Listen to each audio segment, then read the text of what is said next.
करता करे ना कर सके, शिव करे सो होय। 3 लोक 14 भवन 9 खंड में शिव से बड़ा ना कोई। यानी कहने का तात्पर्य यह है, आप हजारों देवी हजारों देव को पूजो, किंतु सर्वश्रेष्ठ पद पर तो एक ही है, देवों के देव महादेव। महादेव शंभो शंभो। हमारे बड़े बुजुर्गों ने हमें ये सिखाया है कि जब कभी भी हम मंदिर जाते हैं जल का लोटा लेकर, तो जो पीपल का जो पेड़ होता है मंदिर में, उस पेड़ के मूल में हम पानी डालते हैं। आप सभी ने ये चीज अनुभव की होगी। पीपल के पेड़ के मूल में आप पानी डालते हो, क्यों डालते हो? पीपल के तो हजारों शाखाएं होती हैं। क्यों आपके बड़े बुजुर्गों ने ऐसा नहीं कहा कि आप डालियों में पानी डालो? नहीं, आप मूल में पानी डालो। मूल में पानी डालो, मूल अपने आप सभी शाखाओं तक आपके द्वारा दिया गया जल पहुंचा देगा। बस मेरे कहने का तात्पर्य यही है, आप हजारों देवी देव को मानो, किंतु यदि 1 लोटा जल भगवान शिव को आपने अर्पण कर दिया, तो आपके कुल में, आपके परिवार में चाहे कोई भी देवी देव हो, उन तक आपकी प्रार्थना, आपका प्रसाद, आपकी पूजा पहुंचाने का कर्तव्य मेरे महादेव कर देते हैं। यानी भगवान शिव संपूर्ण संसार के मूल है और बाकी अन्य देवी देव शाखा।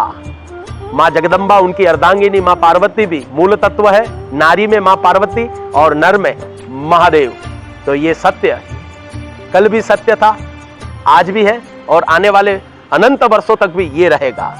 यानी श्रेष्ठ पद, समस्त संसार सृष्टि में श्रेष्ठ पद भगवान शिव को क्यों कहा गया है? ना उनसे आगे कुछ है, ना उनसे पीछे। जो कुछ भी है वो भगवान शिव स्वयंभू स्वयं है। यदि भगवान शिव ने किसी भक्त का भाग्य बनाने का सोच लिया, तो वो कभी भी पीछे मुड़कर नहीं देखते हैं। विधि के विधान को बदलने की ताकत इस संसार में किसी देव में है, तो वो एकमात्र देव महादेव, यानी देवों के देव हमारे महादेव। तो सभी शिव भक्तों को हमारा कोटि कोटि प्रणाम है।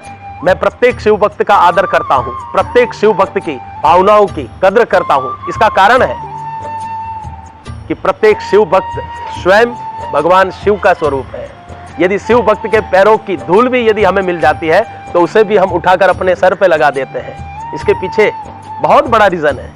मेरे भगवान महादेव ने शिव महापुराण के अंदर स्पष्ट शब्दों में वेद मुनि व्यास के द्वारा ये लिखवाया है कि मेरा कोई सामान्य से सामान्य भक्त होगा, यदि उसके पैरों की भी धूल किसी व्यक्ति को मिल जाती है, तो समझ लेना वो पारसमणि से कम नहीं है। क्योंकि मेरे महादेव संपूर्ण संसार के जितने भी जीव हैं, उन सभी जीवों में आत्मा रूपी ज्योत बनकर बैठे हुए हैं। तो बात करते हैं आज के इस टॉपिक पर, जिसका नाम है विश्वास। यानी भगवान की पूजा हर हाल में हर भक्त को करनी चाहिए।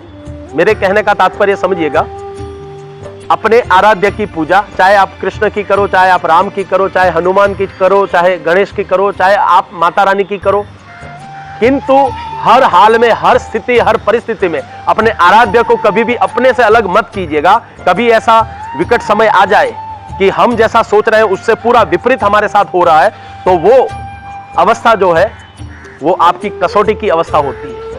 कई भक्त हार जाते हैं, अपने भगवान को भूल जाते हैं, भगवान से निराश होकर भगवान पर विश्वास हटा लेते हैं। लेकिन ऐसा मत कीजिएगा, कभी भी मत कीजिएगा, क्योंकि आपको नहीं पता है अगला ही कदम, यानी अगला ही कदम, अगली ही क्षण आपके लिए आपके आराध्य वेट कर रहे हैं। समझ रहे हैं? आपकी समस्याओं के समाधान के लिए वो खड़े हैं और आप मंजिल पर आकर वापस मुड़ जाओगे तो आपकी भक्ति कभी भी रंग नहीं लाएगी। यानी हर हाल में हर भक्त को अपने आराध्य के प्रति भाव रखना और रखना ही चाहिए। ये हमारे गुरुजी ने भी हमें बहुत समय पहले बताया था। मनुष्य जो चाहता है वो जरूरी नहीं है भगवान उसे दे दे, लेकिन जो उसके लिए बेटर से बेटर, सुंदर से सुंदर कुछ वो बना सकते हैं, उसके लिए वो इंतजार करवाते हैं। और उसी इंतजार को भक्त समझता है कि भगवान कसौटी ले रहा है। लेकिन यदि रियलिटी आप चेक करोगे तो भगवान अपने भक्तों की कसौटी नहीं ले रहा है, वो उसे एक खरे सोने की तरह तपा रहा है। संसार की प्रत्येक नेगेटिविटी से उसे दूर करके एक सकारात्मक ऊर्जा की ओर ले जाने का प्रयास भगवान अपने भक्तों के लिए करते रहते हैं, लेकिन कई भक्त हार मान जाते हैं। ऐसा मत कीजिए मेरे भाई, क्योंकि आपने जो भक्ति की है उस भक्ति को उसकी मंजिल तक पहुंचाओ, और मंजिल तभी मानी जाती है जब आपके आराध्य आपका हाथ थाम लेते हैं।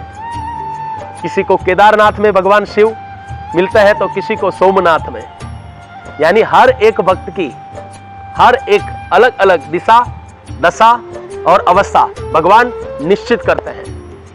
आप अपने आराध्य, चाहे आप कृष्ण भगवान को मानते हैं तो वृंदावन पर अटूट विश्वास रखिए, गोकुल पर अटूट विश्वास रखिए। आप भगवान श्री राम को मानते हैं तो अयोध्या को अपने हृदय में बिठा कर रखिए। दिन की शुरुआत उनसे, रात्रि की शुरुआत भी उनसे, यानी चारों पहर में ज्यादा कुछ कर ना सको तो अपने मन में उनका रटन किया कीजिए। 1 दिन नहीं, 2 दिन नहीं, 3 दिन नहीं, 4 दिन नहीं, 5 दिन नहीं, कितने दिन परीक्षा लेंगे, क्योंकि हर भक्त के आगे भगवान भी विवश हो जाते हैं। लेकिन भक्त में वो काबिलियत होनी चाहिए कि अपने आराध्य को बुलाने का तात्पर्य रखे। हमारे जीवन में भी काफी कसौटियां, काफी कष्ट, काफी दुख आए, हमने भी वो समय देखा है, लेकिन हमने हर हाल में उनको पूजा है। और आज मैं ये आनंद पूर्वक बता रहा हूं कि मैंने भगवान शिव की भक्ति बचपन से, बाल्यावस्था से की है, और आज भी निरंतर मेरा कंटिन्यूज है। और भगवान शिव से यही प्रार्थना करता हूं, जब तक इस शरीर में जीव है तब तक महादेव, मेरे शिव, आप मेरे हृदय में रहिएगा। यानी जीव और शिव में कोई अंतर नहीं है। अपने आराध्य को अपने परिवार के मुखिया बनाइए, हर काम में उन्हें आगे रखिए। चाहे आप यात्रा कर रहे हो, चाहे कोई शुभ कार्य कर रहे हो, चाहे छोटी से छोटी खुशी आप अपने घर में सेलिब्रेट कर रहे हो, उन्हें भी न्योता दीजिए। दुनिया के लिए ये पागलपंथ है, लेकिन भगवान की नजरों में ये आपका और भगवान का प्रेम है। दुनिया की परवाह ना करें, भगवान और भक्त के बीच का जो प्रेम है वो आप इतिहास चेक कीजिए। नरसिंह मेहता का प्रेम देखिए कृष्ण की तरफ, मीराबाई का प्रेम देखिए कृष्ण की तरफ, सबरी का प्रेम देखिए राम की तरफ।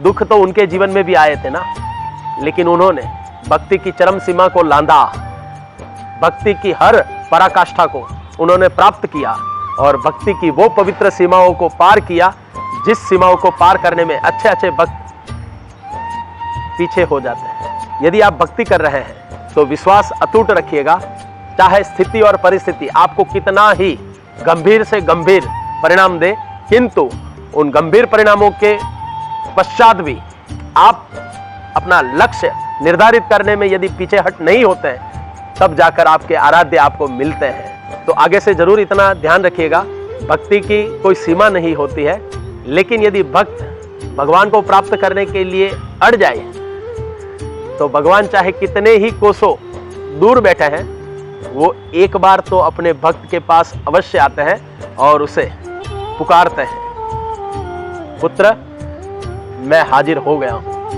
ये शब्द मैंने कई भक्तों के मुंह से सुना है, चाहे स्वप्न में आए, चाहे आंखों की इन अमित दृष्टि से दिखे, चाहे वो आत्मा की दृष्टि से दिखे, लेकिन उसके हालात जब परिवर्तन हो जाते हैं तब समझिएगा उसके आराध्य उसका साथ दे रहे हैं। तो बोलिए हमारे साथ, ओम नमः शिवाय, हरि ओम नमः शिवाय। हमारा कार्य, हमारा प्रयास आप सभी को अच्छा लगा हो तो जरूर से चैनल को सब्सक्राइब कीजिएगा और हमारे वीडियो को लाइक कीजिएगा और हमारे चैनल से जुड़े रहिएगा। हम प्रयास करेंगे कि अच्छे से अच्छी जानकारी हमारे चैनल पर हम लाते रहे और आप सभी की सेवा में प्रस्तुत करते रहे। तो आइए बोलते हैं, जय श्री कृष्ण, राधे राधे, हर हर महादेव।